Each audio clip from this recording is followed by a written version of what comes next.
I cover quite a variety of topics, and I work as a video journalist, so I'll often be shooting, editing, writing the script that accompanies the actual story. Sometimes I'll be sent out to places like Panama, or sometimes I'll be sent to places like Hollywood, where I'm based in LA now. And I think one of the things that I really want to emphasize is, especially with video journalists, you are often asked to put on so many different hats. But at the same time, you also have to keep looking for your next story, and you have to organize your time really carefully. And over the years, I've kind of tried to develop my own system of not only managing my time in terms of looking for stories and continuing to pitch, but also keeping up with my current clients, and also managing my finances. And I often, every spring usually, in Japan, the calendar year starts from April, like school year start from April, companies start from April, and then tax season also, which is the same in the United States. So often I usually will spend April kind of re-examining my previous year and trying to figure out what worked financially, what didn't, and also look at all the stories I covered the previous year in order to build my annual editorial calendar. Now, what does that mean exactly? Yesterday, Dr. Alice Driver, I believe her name was, she actually did a really great seminar, went into quite a few details about the financial side of being a freelancer. So I'm not going to talk about that too much. But what I do want to talk about is the concept of spring cleaning. Um, is my screen still visible? Um, Yes, you're good. Good. Okay. So this is kind of, what is this, 2015? Um, for me, every spring, now this is much more detailed than I need for my taxes in either Japan, well, actually, no. For Japan, much more detailed taxes are required in order to get a lot of tax breaks. But this is actually a lot more detailed than is probably necessary. So I actually will break things down pretty detailed. I'll have like overall reaching topic areas such as storage, transport, lodging, food, equipment, communications, marketing, networking, education, research, miscellaneous. And then within those specific areas, I'll have like airplane, long distance bus or train, airport shuttle, taxi, Lyft, Uber. And I'll actually keep all my receipts for the month. I'll go through my bank statements and go through detailed and actually itemize everything. It's actually almost sickening to the extent you can see on this screen that I'll actually go through and itemize all of my expenses for that month for work. I actually also do this with my personal expenses as well. So I have a really strong sense of where all my money goes. I didn't always do this. And the reason I started doing it is one year I did my taxes in Japan. I got hit with a huge bill. And then I found out when I went back and was like, I can't pay this bill. They told me that if I itemized everything, they have a thing called blue sheet in Japan for taxes, that I actually would get 10,000, things, a $10,000 like deduction. And and that's why I started actually doing this. Unfortunately, it doesn't really work for the United States in the same way. But for myself, my own bookkeeping purposes, I find this to be a really useful system. Now, this for me is step one of my annual editorial calendar. For me, finances are the biggest part because since I do travel internationally and because I am a video journalist, there are three really big parts of my financial investments every year. One is equipment. Video equipment is very expensive and I can't afford to buy everything I want every year. I wish I could, but usually every year I invest in something that I really want, like a couple new lenses, a couple new tripods. Right now this year I've decided that I want to get a wireless audio set, which is going to be like probably $1,500 for the one that I want. And then also my calendar is based around every year I try to pick one country that I've never been to that I want to do a story in. So one year it was Kosovo, another year it was India, another year it was, well, last year it just happened, ended up being Colombia by chance. And so every year I also choose a country that I want to go to and do a story. So those two things end up being huge expenses for me. And then I also have to examine what were my expenses the previous year, what came up. And once I map those things out, I'm able to come out with my annual budget as well as my month-to-month budget and also where I plan to have spending and have a sense of how much money I need every month. Now, not only do I need money every month, I also have to make sure that every paycheck that comes in, also a portion of it is set aside for my taxes as well. And this all goes into, for me, what my financial planning is. Um, and I also recently, last year I got really ill and I was in the hospital for about 10 days with a kidney and blood infection. So I ended up having a lot of medical expenses last year that I didn't expect, and that prompted me to kind of build a new savings account, which basically is to put aside money. So this is the first part of me creating my editorial calendar, is taking a really in-depth look, almost like auditing myself. Um, you'll be able to see, actually I can pull it out for you guys. I save almost all of my receipts. I'm a really visual person. I'm hoping this is going to be useful for all of you guys as well. So I'm a very visual person. So I actually save all my receipts. I know you don't really have to. And then I actually will tape them to pieces of paper and number them as part of that itemized section that you saw earlier.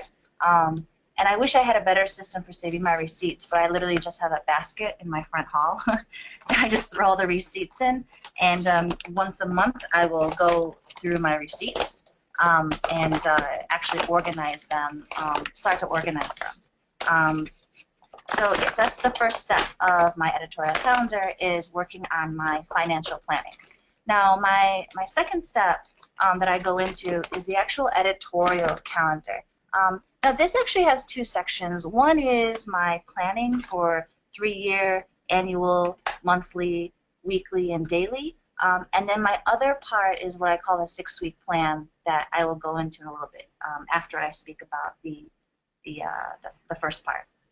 Now, for me, an editorial calendar really has two parts. One is maintaining your current clients and continue to cover stories that you've been covering because you already have connections. And the other part is about finding new clients and maintaining, starting to build those connections, and also looking for stories that you're interested in covering.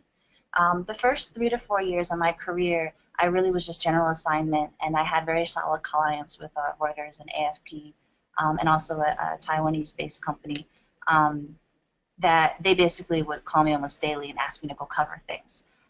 Now, as I've kind of progressed in my career and I've built like a pretty solid foundation of my reel, as you saw, I'm actually able to pitch more effectively for video. It might work different for text. I've understood that a lot of like narrative in other places, if something's really well written, they'll even take it from a high school student.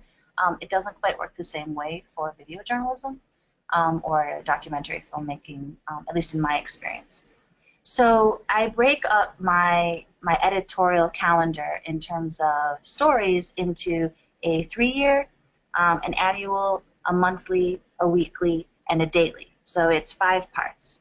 Now, 3-year, right now we're in 2017, which puts us ahead to 2020, means I'm thinking about something that's happening in the future that I want to cover. For me, that's going to be the Tokyo 2020 Olympics.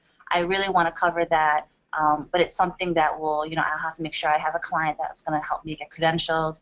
I'm going to have to make sure I have the budget. I'm from Tokyo, so in terms of lodging and other things and visas, I'm not going to have those issues. Now, if I were to be like in my mind, I want to cover 2024 in Paris, if it's not held in LA, then I would have to start thinking about things like visas and other things that make my planning a lot more complicated.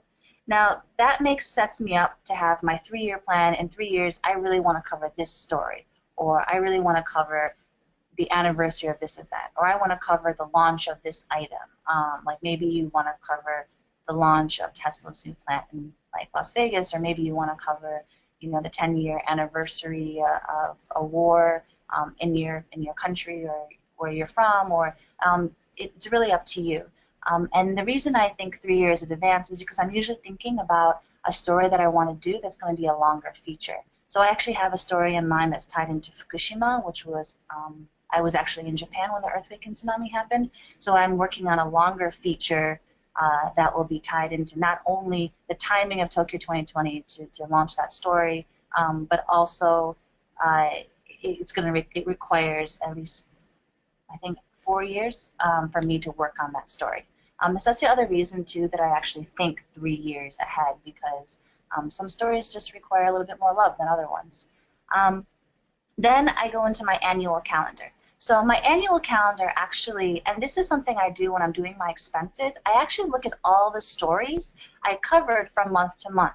Now, there are obviously spot news stories that come up, but then there are annual events, like I cover the Oscars in LA, or I'll cover the anniversary of the earthquake and tsunami 311 in Japan, or I will cover what's another annual, like Comic-Con is another annual event that I like covering.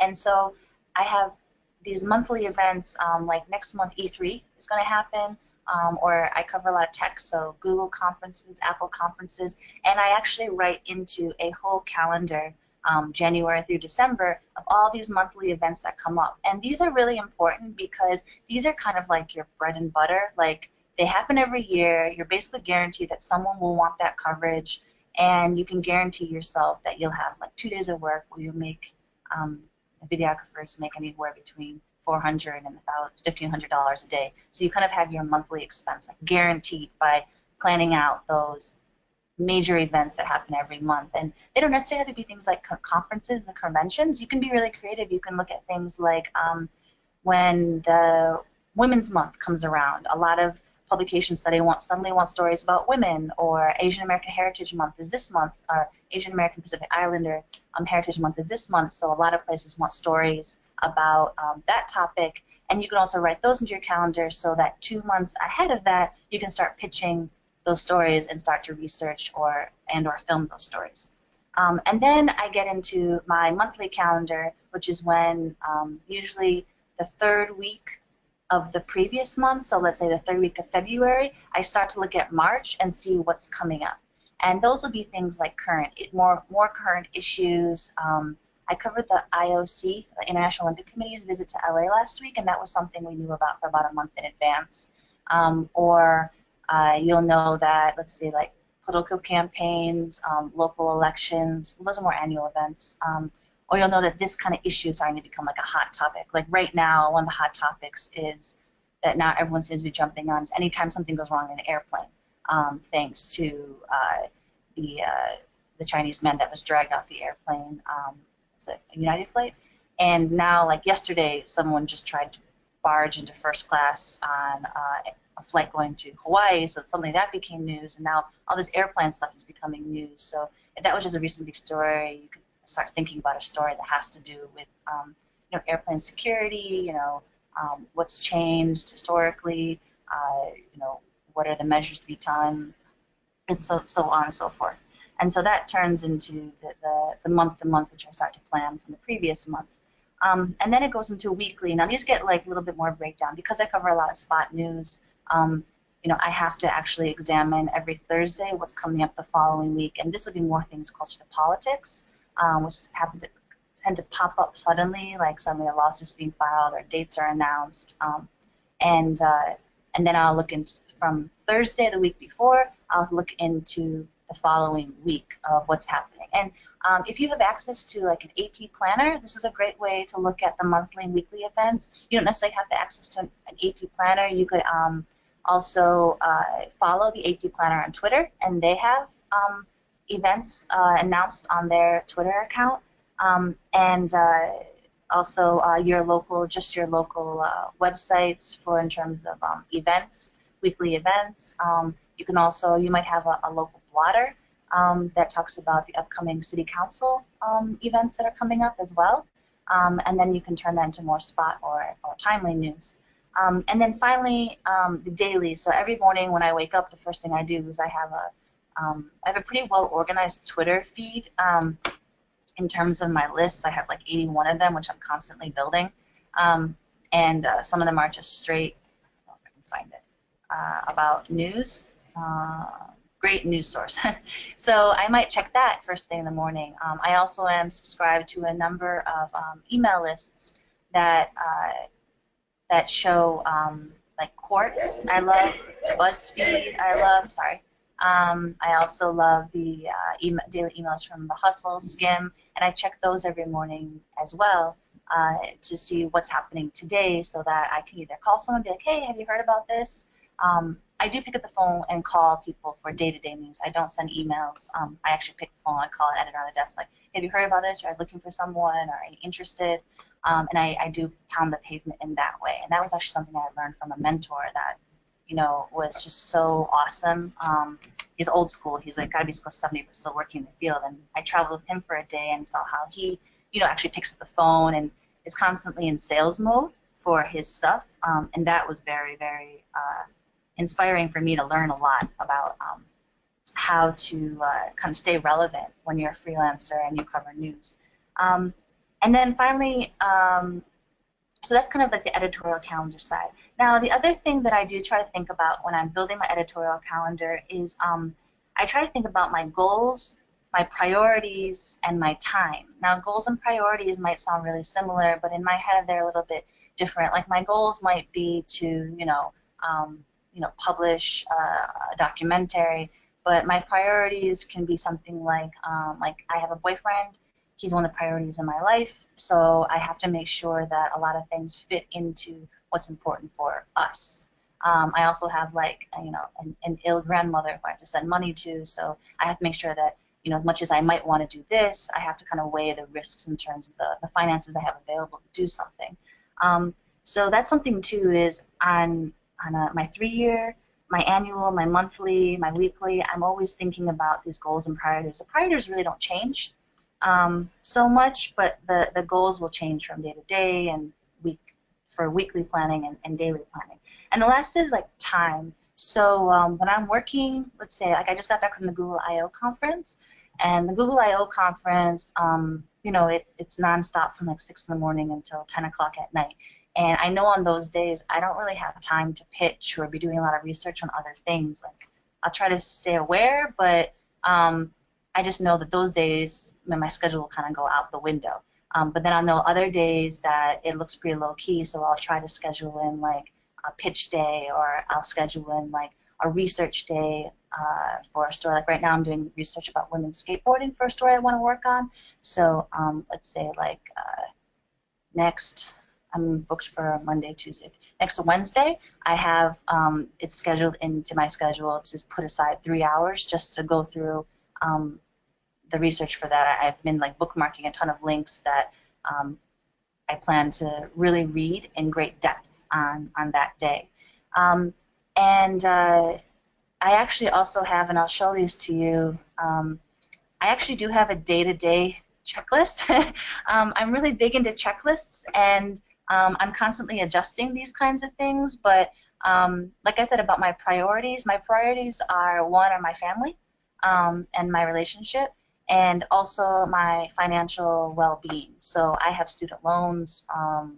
I have a little bit of debt from taking a loan for helping my mom out. So I actually have on Mondays, my topic is stay connected, but then Tuesdays is financial health. It's kind of a hobby, but I really love podcasting, so I'm trying to build time into my schedule to do podcasting, which is part of my greater goal. So Wednesdays and Thursdays, I try to build time into my podcasting. And then I'm also into fitness. So I try, my boyfriend's really into fitness, so I've made it more of a part of my life recently than I have in the past because it's something that we can do together. And so on Saturdays, that's kind of like my overall reaching topic, that and my house cleaning. And I do believe strongly, and this fits into my daily schedule, is self-promotion, which I do mostly through social media. I'm a very active Twitter user, active Instagram user. I do have a Facebook fan page that I'm kind of playing with right now. I strongly believe in LinkedIn, not so much for stories for journalism, but I also do some content creation for marketing and for corporate as a side gig from time to time. And a lot of times those people will find you through LinkedIn. And I'm trying, my new thing is to try to start to learn how to blog more. So I do have this day-to-day checklist that I'm building, and I'm constantly editing to figure out how much I'm actually able to do. And I have things that I have to do every day: exercise, house cleaning. 100 letters is associated to my boyfriend. And Spanish, I'm currently studying Spanish because it's one of my overall reaching goals as part of my job that I want to do. And so that kind of wraps up the editorial calendar part of my day-to-day and my month-to-month and my week-to-week and all that planning. And then I also have a second part of my editorial calendar, which is called the 6-week plan. This was actually introduced to me by a friend of mine. Her name is Kim Bui. You should look her up. She's a great journalist. She works with Now This. And she is trying to publish a short novel. And she had attended a binders conference. I'm sure some of you guys are in the binders groups, which talked about having a partner to help reach your writing goals. I work in video, but I recently decided that I wanted to do more writing. And I'm not a writer by trade. English is sort of my native language, but not really because I lived overseas for such a long time. So I don't have a lot of confidence in my writing skills. Um, so one of the things I decided I wanted to do is start actively pitching writing pieces more. And so I teamed up with my buddy system, my partner, Kim, and we built a 6-week plan. And so I made my 6-week goal that I was going to do 30 pitches over 6 weeks. And so that was my reaching goal for those 6 weeks. And then week to week, we have weekly goals. Like week 1 was I just listed out the 30 places I wanted to pitch. And all their contact information and build a whole spreadsheet about that. I wonder if I can find it for you guys. Actually, um, hmm, maybe this one. Okay, this is the old one. This is not the updated one, but so this is basically this was the week 1 in terms of like my goals. I think I ended up making a new one because I probably couldn't find this one for some reason because this isn't filled. And then that was like my week 1 goal, and then my week 2 goal was to start pitching, 3, 4 pitches a week. And my week 4 goal, same thing. And then I actually hit a week where I realized that I didn't really feel effective with my pitching, so I decided to spend a week where I would just pitch a very specific topic, which was women's athletics. And so I concentrated on that topic for the week and concentrated on finding which of these publications made sense for that topic. And I'm only in I think we're in week 3 now. So I'll have to let you know how all of that works out. Now, so that's the, I guess the dual parts of my editorial calendar. There's the thing I always do, and then there's the way that I kind of try to jumpstart certain parts of my goals, which is the 6-week buddy system thing that I just recently tried out, but I really like. And I think if anyone's having a hard time with like organizing their pitching system, I've found that this has kind of helped me to really work on that. Um, I actually had a PowerPoint presentation prepared so that this information was a little bit more visual as well, so it would be a bit more helpful. I apologize if for some reason it won't open. I'll try to upload it to somewhere like a Dropbox or a Google Drive later. So if you want some of this in a little bit easier to view format, I can make that available to you as well. But yeah, so that's the end of the presentation portion. Oh, wow, I used 30 minutes.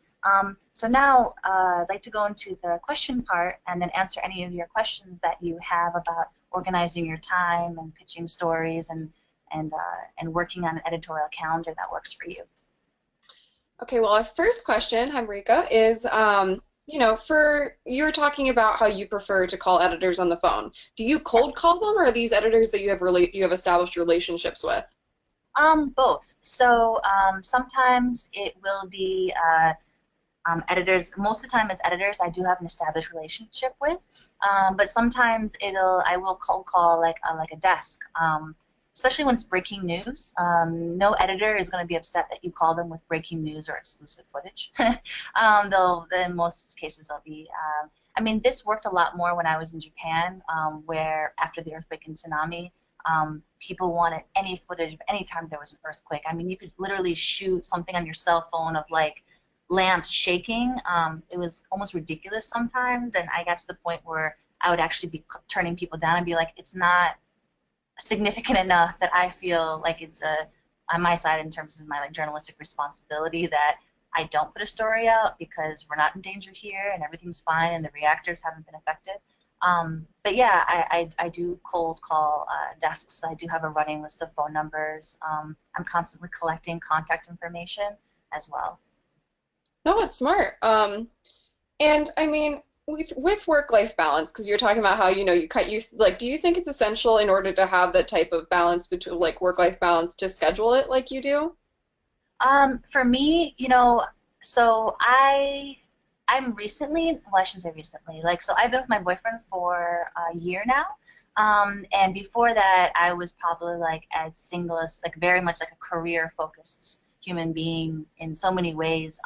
And then like a lot of things happened at once, like, uh, my mom had financial problems. I got very, very sick. I was hospitalized for 10 days. I started to be in a serious relationship. Like, I lived with my boyfriend. And it was kind of, for me, kind of that moment in my life where I was like, I think I need to rethink about how I organize my time, because now it's not just me. And there's nothing wrong with that. Like, I feel like the moment in your life where it's just you, that's great, because you can really concentrate. It's a moment to be selfish. But I don't have children, but I've had this conversation with friends who are parents where, you lose that moment where you get to be 100% selfish anymore, because it's not, your life is not just about you and your goals anymore. It's about a greater community. And for me, in order to not lose my sanity, I've had to schedule things a bit more carefully. And I haven't gotten to this point yet, but I have friends who have talked about how, like, who are working on books or very in-depth investigative reporting, who actually have to wake up like an hour earlier before the rest of their family wakes up to just work on that for an hour or an hour and a half, or spend like 4 hours every Saturday to make that time, because otherwise, it's easy for those things to not happen little by little. So yeah, for me, scheduling things, but I do leave flexibility. It looks like it's very strict, but like, say, like this past week, like, I had 3 days which were impossible to do anything other than concentrate on Google I/O. Like, all other things kind of went out the window. Like, my to-do list went out the window. When breaking news has happened, that often happens as well. But I like to keep creating those to-do lists, and I like to keep creating those goals to kind of, in the back of my mind, know that there are other things that are pending that I'm gonna have to find time for. I can't ignore them forever. Yeah. Do you find that a lot of the stories you cover are things that editors contact you about or that you contact editors about? Um, it's a mix of both. I like to think that at this point in my career, I've covered breaking news for about, I don't know, anywhere between 3 to 5 years, depending on how you measure things. Yeah, I mean, I've covered breaking news basically for 5 years now, so I like to think I have a pretty strong editorial sense, journalistic sense of, like, what is a story or what's about to be a story.